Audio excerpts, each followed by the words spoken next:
The bee goes around the tree and says, I'm gonna walk 100 miles.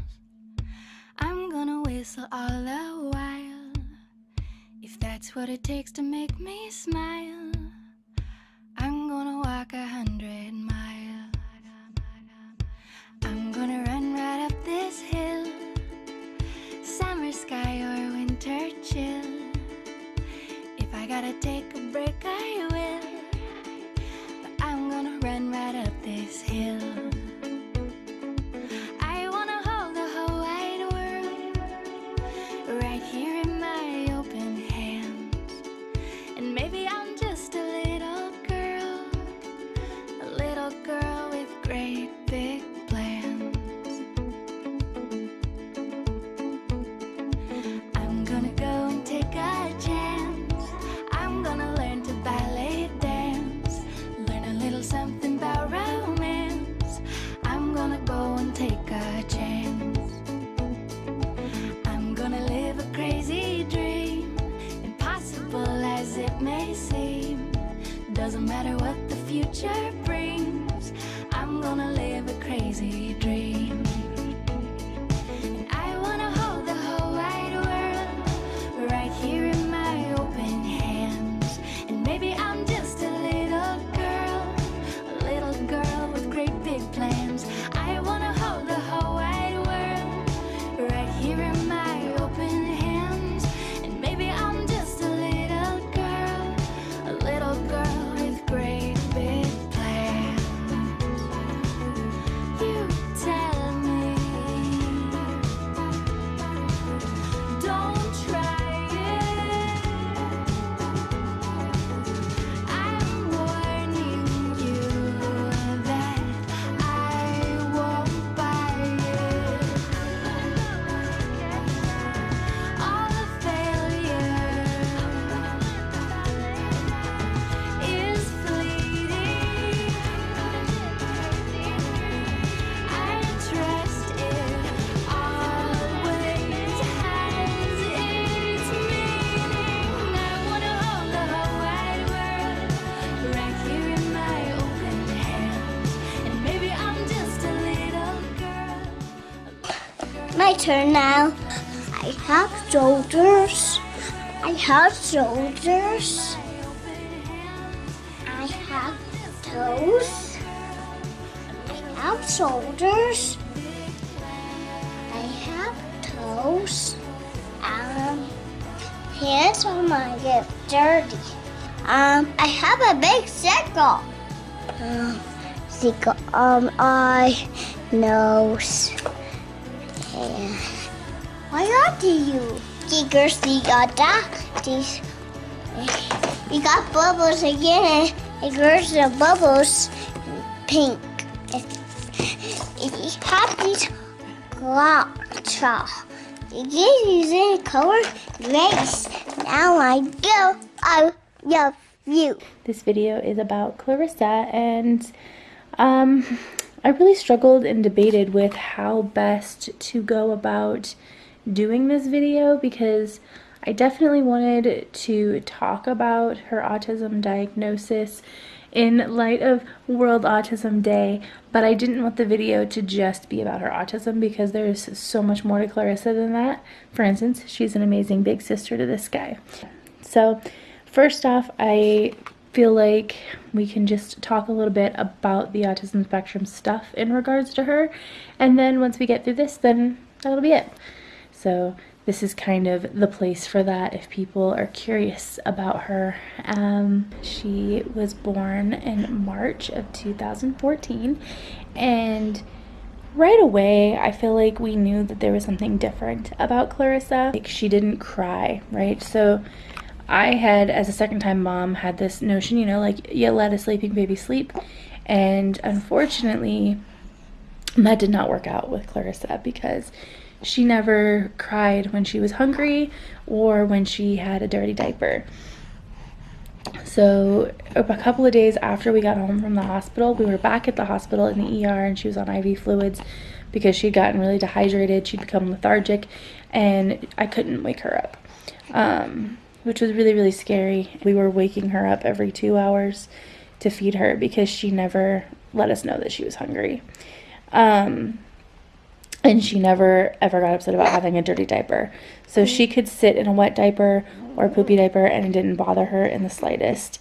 And I feel like that's still pretty much the case. Like, she still wears pull-ups sometimes, and so, you know, making sure those get changed. Like, when she was a baby, we had to change her on a very, you know, kind of routine to make sure that she, you know, she didn't get rashes and things like that. So I felt like that was very different and stood out to me right away. So we rolled with that. And then she became very agitated by water. The water thing was, I think, a big one for us, though, because, like, we couldn't bathe her very well without her, like, screaming bloody murder. So the easiest way we had to do it was I had to stand in the shower and hold her to me, and my husband had to wash her, and we'd and rinse her off and stuff, and then we'd get out because she would flail and just be screeching at the top of her lungs, you know, kicking her arms and legs, arching her back. She did not want to be in the water at all. And then we started noticing, you know, with the delayed milestones, that she kind of, as she came along, wasn't like playing, and the type of play she was doing was stuff like, we had a little dollhouse, and it's like a little people house, and she would sit on her knees and just like open and close the door over and over again. And that was it. Like, she would just sit there for, like, she could sit there for 20, 30, 40 minutes just opening and closing the door on the house, or just like putting things in and out over and over. Like, it was all very repetitive behavior sort of playing. It didn't seem like actual playing. She had struggles with getting to sleep. Like, we pretty much had to dribble her like a basketball, it felt like, to get her to fall asleep. Like, we were patting her back so hard because, like, just like light pats did nothing. She hated being swaddled. She did not sleep well if you just tried to, like, you know, get her all drowsy and lay her on her back. Like, that did nothing. She just did not sleep very well. And then she, you know, had delayed talking, and she had a lot of, like, I guess, stranger danger, we could call it that. She did not handle being held by anybody outside of our family, including our parents. I always felt really bad, like, my in-laws would take her to babysit so that, like, my husband and I could go out on a date or, you know, go do something we needed to do, and she would scream the whole time we were gone, and that didn't get better for a while. And, you know, normally, like, your kid will scream when you leave, and then they kind of calm down a little bit afterwards, but she would just cry the whole time until she wore herself out and fell asleep. And it was the same thing, like, if we went to, like, the grocery store, like, we would get into line, and my husband would have to take her out of the cart and take her away from the cashier, or we would have to ask the cashier to not talk to her or look at her. And I think people thought we were being rude, but it was really just so that she wouldn't get set off, because she would, like, if people were like, "Oh, hi, honey," and, like, would try to talk, she would just have a meltdown.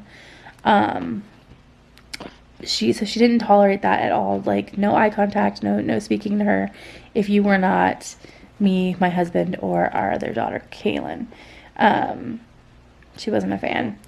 And so that was really tough, because it felt like, you know, nobody could really watch her do anything without having her just screaming her head off. And so she got into early intervention. She was about 8 months old when we got her into early intervention for some of the things like her milestones and the water stuff. And as we were going through early intervention, we started noticing things with, like, the play and all of that kind of thing, and the talking. And so initially we were just working on her, like, extreme reaction to, like, stranger danger and her, you know, milestone delays. And so her initial diagnosis was actually just development delay, and she got that when she was 1. And so when we revisited it at 2, she continued to get services, and we started speech therapy. When they revisited it at 2, they said that she already met all of the criteria for an autism diagnosis, but that they didn't want to give it to her yet. So they said they wanted to do developmental delay another year and then do the formal autism diagnosis.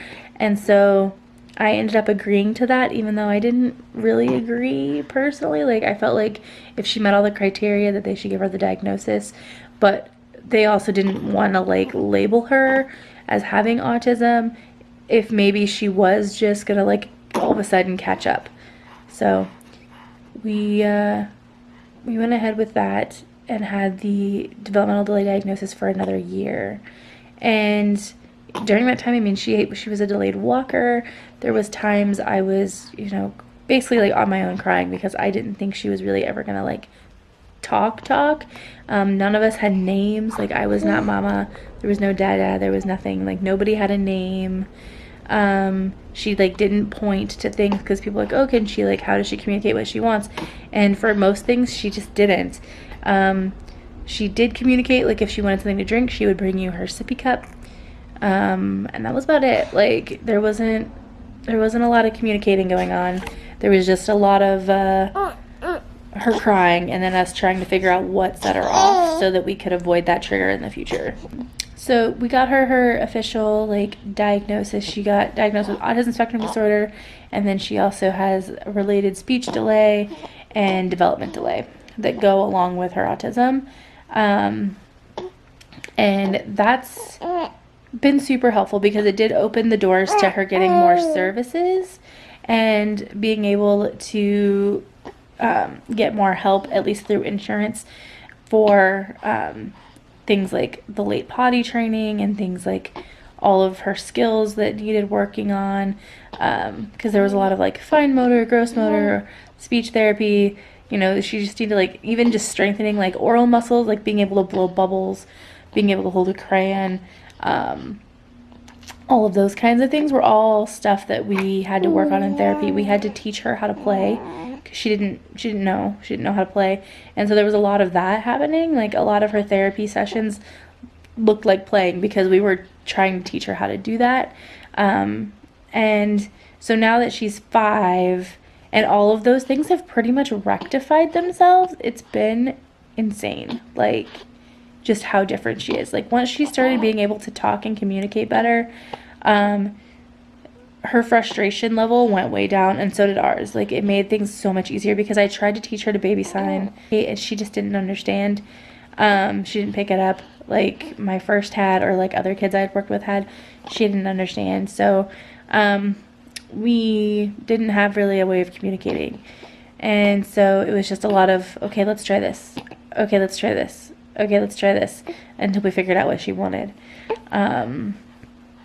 But now it's so much better now. Like, she is just like a totally different person. Like, it's so weird to think about her being that way because she's so not that way now. Like, she's super friendly. She's like plays well with other kids, and she loves her brother and sister, and she's good at sharing and turn taking, and like she has a kind of rigid structure when it comes to like rules and routine.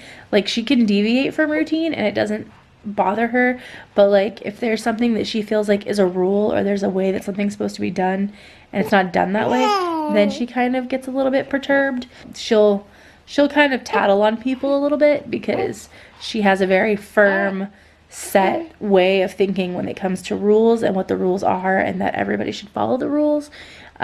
Which, you know, for me isn't a big deal. I don't mind so much, but other kids, not necessarily always the biggest fan about that.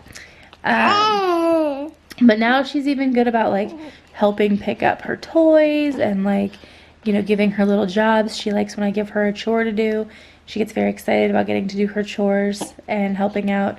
And she's just super silly and smart. Like, she picks up things really quickly now. That we're able to communicate. Like, I feel like that was always the big key for Clarissa. So once we started unlocking language and unlocking, you know, Clarissa really, like being able to understand what she was thinking and what she wanted and what she was feeling, like that helped us so much. I honestly believe that we get the children that we were meant to get, and you know, while I did have struggles at the beginning, and there were lots of days I was crying because I felt like a total failure as a mother. I felt like I didn't know what I was doing, that I wasn't giving her what she needed, that, you know, like, I'm like, why did you give me this child? Because I don't know how to parent her. You know, I felt so at a loss. But then as we went through it together, I really genuinely am so grateful for her, and I'm so grateful that she's my kid, because I feel like she's made me a better mother and a better person in general, like made me more patient and more understanding and more sympathetic and empathetic with other people, just by being who she is. Like, I feel like she has made all of us better in different ways, and I am just so grateful to have Clarissa. And I think that everybody that encounters her really enjoys having her in their life too. At least that's what they tell me. So sorry.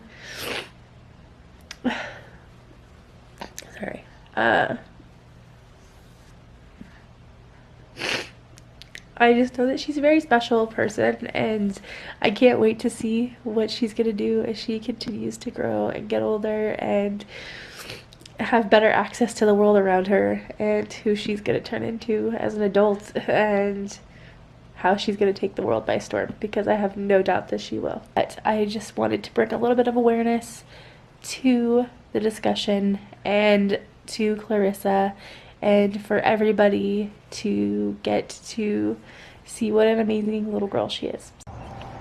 Hey guys, so now I am outside with Clarissa. Do you say hi to everybody? Hi. So how old are you, Clarissa? 5. You're 5. Did you just have a birthday? What kind of birthday did you have? A Lego birthday. A Lego birthday. Are Legos your favorite? Boo-boo. Oh, oopsie daisy. Oopsie daisy. I got a big square. Yeah. Let's see. What is your favorite color? Yellow. Yellow. And what's your favorite animal? Giraffe. Giraffes. And what's your favorite song? Da da da da da. That's your favorite song? No, what's your favorite song? Do do do do do do do do do. What's on your shirt? Anything it will be. Your favorite movie? What is it? Jack Skeleton. Jack Skellington. So you like Jack Skellington. What else are your favorite things? Bats. Bats? Like on you. Yeah. Okay, can we give me to the dog cave? They give Oh, how bats. about Minecraft? Do you like Minecraft? Yes. Yes. With all the bats. With all the bats, you like Minecraft? Like on a Nightmare Before Christmas, the bats will stay in the school. Yeah. Yeah. What else? What's your favorite food? My favorite food is not bugs. You don't eat bugs. Yeah, we don't eat bugs. What's your favorite food though? Yummy sandwiches you make. Yummy sandwiches that I make. Oh, for dinner? We had hamburgers for dinner. Yeah. You like those? I ate them all. You did?